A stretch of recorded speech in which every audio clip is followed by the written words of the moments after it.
ধ্বংসস্তূপে পরিণত করেছে। বড় অংশের ছেলেমেয়েরা তারা আর উচ্চশিক্ষার প্রতি আগ্রহ অনুভব করছে না।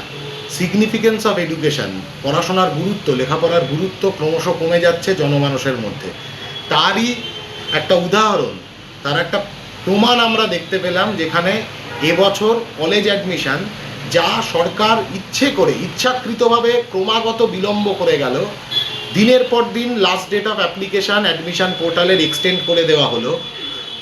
পরীক্ষার, উচ্চ মাধ্যমিক পরীক্ষার রেজাল্ট বেরোনোর প্রায় 1 মাস বাদে অ্যাডমিশন পোর্টাল তৈরি করা হলো, ওপেন করা হলো, এবং শেষমেশ দেখা গেল 3.5 লক্ষ ছাত্রছাত্রী তারা অ্যাডমিশনের এই প্রক্রিয়াতে অংশগ্রহণ করলো।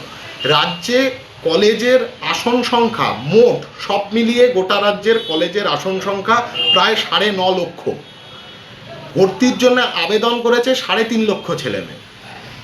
তারা যদি ধরেও নিই যে তারা সকলে ভর্তি হলো, তাতেও সব মিলিয়ে 6 লক্ষ আসন গোটা রাজ্য জুড়ে ফাঁকা থেকে যাবে।